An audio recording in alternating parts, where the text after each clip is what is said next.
मित्रो, शैक्षणिक वर्ष सुरू झालं की आपली धांदल सुरू होते क्रीडा स्पर्धांच्या तयारीची.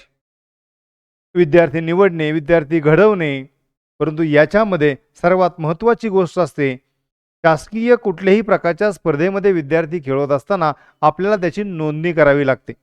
क्रीडा व युवक सेवा संचालनालयामार्फत आपण दरवर्षी वेगवेगळ्या प्रकारच्या शालेय क्रीडा स्पर्धांचं आयोजन करत असतो. पण या क्रीडा स्पर्धांमध्ये आपल्या शाळेची नोंदणी करण्यासाठी संपूर्ण महाराष्ट्रासाठी एकच वेबसाईट तयार करण्यात आलेली आहे. यापूर्वी आपण प्रत्येक जिल्ह्याच्या वेगवेगळ्या वेबसाईटनं आपापल्या जिल्ह्यासाठी लॉग इन करत होतो, परंतु यावर्षी सर्व जिल्ह्यांसाठी मिळून महाराष्ट्र शासनाची एकमेव वेबसाईट या ठिकाणी आपण पाहत आहोत आणि ती म्हणजे sportmaharashtra.gov.in.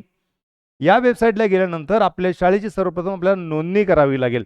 नोंदणी करण्यासाठी आपल्याला या ठिकाणी दोन ऑप्शन दिसतील. यामध्ये आपल्याला करायचं आहे शाळा व महाविद्यालयाची नोंदणी. आपण शाळा व महाविद्यालयाला क्लिक करूयात. शाळा व महाविद्यालयाला क्लिक केल्यानंतर आपल्याला शाळा व महाविद्यालयाची नोंदणी करण्यासाठीचा फॉर्म या ठिकाणी ओपन झालेला दिसेल. शाळा व महाविद्यालय नोंदणीचा फॉर्म ओपन केल्यानंतर आपणास वेगवेगळ्या प्रकारचे ऑप्शन समोर दिसत आहेत. यामध्ये सर्वात पहिला ऑप्शन आपल्याला निवडायचा आहे तो म्हणजे शाळेचा प्रकार. आपल्या शाळेचा किंवा मंडळाचा प्रकार जो आहे, फॉर एक्झाम्पल आपली शाळा कोणत्या प्रकारची आहे, जसे की आपण यावरती क्लिक करतो शाळा मंडळाचा प्रकार, त्यावेळेस आपल्या शाळेचे सर्व प्रकार या ठिकाणी पाहायला मिळतात. जसे की आपली शाळा स्टेट बोर्डची असेल, CBSE असेल किंवा इतर कोणत्या बोर्डाची असेल, त्याप्रमाणे आपल्याला हे ऑप्शन मिळतील. त्यापैकी आपण योग्य त्या ऑप्शनला क्लिक करून आपल्या शाळेचा प्रकार निवडायचा आहे. आता आपली शाळा आहे स्टेट बोर्ड. मी स्टेट बोर्ड सिलेक्ट केलं. स्टेट बोर्ड सिलेक्ट केल्यानंतर हे महाराष्ट्र स्टेट या ठिकाणी डिफॉल्ट आलेलं आहे. त्यानंतर आपल्याला निवडायचा आहे विभाग, की महाराष्ट्रामध्ये तुम्ही कोणत्या विभागातून आहात. आता मी पुणे विभागातून आहे म्हणून मी पुणेला क्लिक करतोय. मी पुणे सिलेक्ट केलं. पुणे विभागामध्ये जिल्हा कोणता आहे, म्हणजे पुणे विभागामध्ये अहिल्यानगर असेल, पुणे असेल, सोलापूर असेल, असे 3 जिल्हे येतात. मग त्यातील आपण कोणत्या जिल्ह्यातील आहोत तो जिल्हा या ठिकाणी निवडायचा आहे. त्यानंतर पुणे जिल्ह्यामध्ये महानगरपालिका आहे की ग्रामीण आहे, पण मग कोणती महानगरपालिका तुमची आहे, की आमच्या पुण्यामध्ये 2 महानगरपालिका आहेत, पुणे म्युनिसिपल कॉर्पोरेशन आणि पिंपरी चिंचवड म्युनिसिपल कॉर्पोरेशन. तर मी दोन्हीमध्ये पण नाही आहे, आम्ही ग्रामीणमधून आहोत, म्हणजे म्युनिसिपल कॉर्पोरेशन माझ्यासाठी नाही आहे, म्हणून मी या ठिकाणी नॉट ॲप्लिकेबलला क्लिक करणार आणि जे म्युनिसिपल कॉर्पोरेशनमध्ये असतील ते त्या ऑप्शनला क्लिक करतील. मग त्यानंतर आहे तुम्ही कोणत्या तालुक्यातील आहे, तुमच्या जिल्ह्यातील तालुके तुम्हाला पाहायला मिळतील. या ठिकाणी मी दौंडमधून आहे म्हणून मी दौंड क्लिक केलं. यानंतर आहे शाळेचं नाव. शाळेचं नाव आपण टाईप करायची आवश्यकता नाही.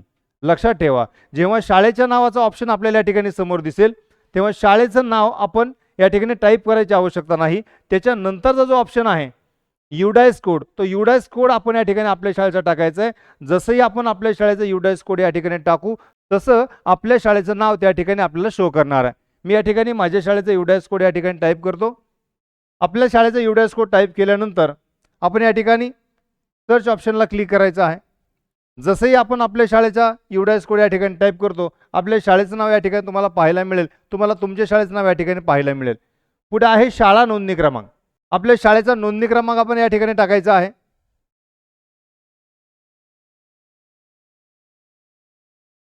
त्यानंतर आहे आपला लँडलाईन क्रमांक. आपला जो क्रमांक असेल तो या ठिकाणी आपण टाकायचा आहे. त्यानंतर जर आपल्या शाळेची वेबसाईट असेल तर वेबसाईट आपण या ठिकाणी टाकू शकता. नसेल वेबसाईट तर आपल्याला टाकायची आवश्यकता नाही आहे. त्यानंतर आपल्या शाळेचं किंवा महाविद्यालयाचे प्राचार्य असतील, मुख्याध्यापक असतील, त्यांची सविस्तर माहिती आपल्या या ठिकाणी द्यायची. त्यांचे डिटेल्स आपल्या या ठिकाणी भरायचे आहेत. Name of the principal, name of the headmaster, जे काही असेल त्यांचा ईमेल ID या ठिकाणी टाकायचा आहे. मुख्याध्यापकाचा आधार नंबर टाकायचा आहे आणि मुख्याध्यापकाचा मोबाईल नंबर टाकायचा आहे.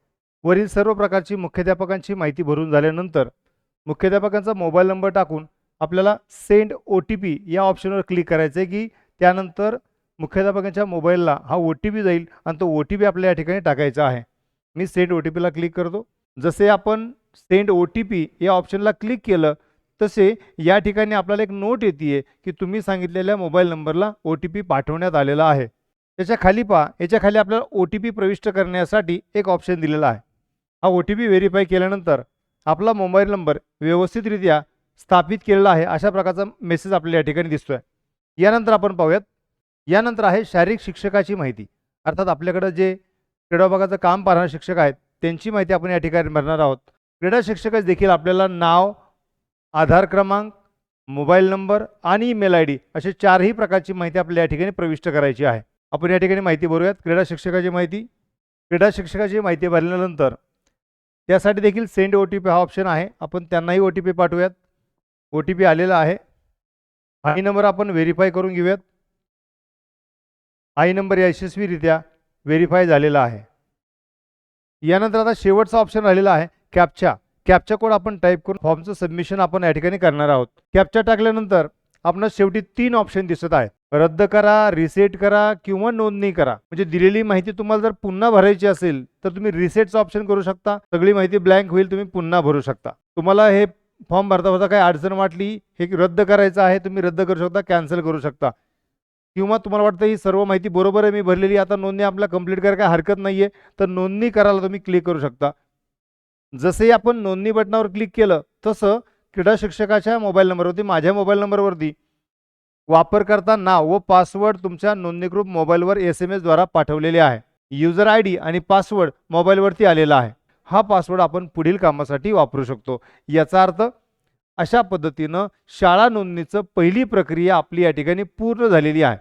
आता आपली नोंदणी पूर्ण झालेली आहे. आपल्या शाळेच्या अकाउंटचा ID आणि पासवर्ड आपल्याला मिळाला आहे. थेट आपण या ठिकाणी लॉग इन ऑप्शनला क्लिक करून आपल्या शाळेच्या अकाउंटला आपण भेट देऊ शकतो. इथे लॉग इनला आपण क्लिक करू शकतो. त्यासाठी ईमेल ID आहे, पासवर्ड आहे आणि कॅप्चा आहे. ईमेल ID, पासवर्ड आणि कॅप्चा टाकून आपण आपल्या शाळेच्या अकाउंटमध्ये जाऊ शकतो. मी ईमेल ID वापरलेला आहे. ईमेल ID नंतर पासवर्ड टाकलेला आहे आणि कॅप्चा देखील वापरलेला आहे.